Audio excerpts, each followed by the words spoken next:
L'université de Kindia témoigne de cet acte historique qui marque à jamais l'administration déconcentrée de la région. Pour la première fois, 100 cadres intermédiaires bénéficient d'une formation certifiante.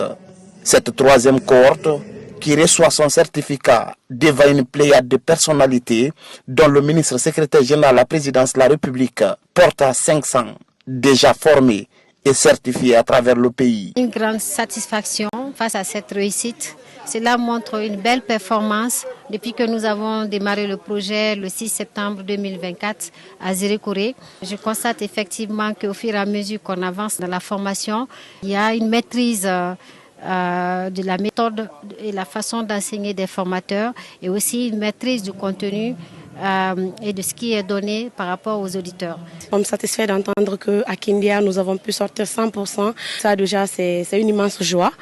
Et vu que cette formation s'inscrit dans le cadre de la formation et le perfectionnement des cadres, je pense que cela va nous permettre vraiment de mieux nous comporter au sein de notre administration. La Guinée, sous le magistère du général Mamadi Doumbouya, a opté pour la qualification du personnel de l'administration pour plus de productivité, politique ambitieuse portée par le ministère du Travail et de la fonction publique. L'un des problèmes de notre administration aujourd'hui, c'est que personne ne veut venir à l'intérieur servir l'État. Tout le monde veut rester à Conakry. C'est pour cela que nous avons décidé de décentraliser désormais ces services pour que les cadres qui acceptent de venir travailler à l'intérieur du pays puissent bénéficier les mêmes services que ceux des services centraux bénéficient. La deuxième innovation, c'est la prise en compte du genre et également l'inclusion des personnes vivant avec handicap. Cette innovation a été renforcée aussi par la promotion de l'excellence.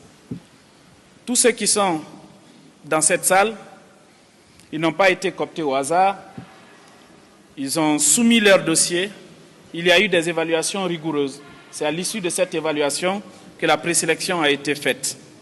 Et les certificats qui doivent être remis aujourd'hui ne sont pas aussi des certificats de participation, mais des certificats de réussite. Cette troisième cohorte du pays porte le célèbre nom du général Amara Kamara, ministre secrétaire général de la présidence de la République. Chers auditeurs, en choisissant de donner mon nom à cette promotion, à l'instar des autres promotions de la région de Zérékoré et de Kankan, vous avez fait honneur à l'homme du 5 septembre, le président Mamadi Doumbouya. Très modestement, et la vérité c'est que je suis juste un secrétaire qui met en œuvre la volonté et les orientations de son patron. Donc tout l'honneur et le mérite lui revient. Le président Mamadi Doumbouya a placé le renforcement des capacités des jeunes au cœur de la priorité de son gouvernement.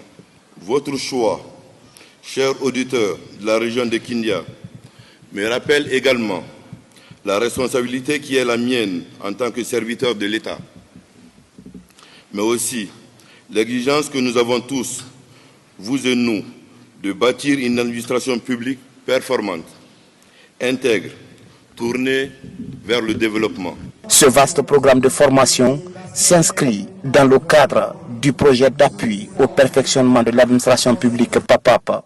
Il est financé par l'Agence française de développement et mis en œuvre par Expertise France et l'Institut national de formation et de perfectionnement.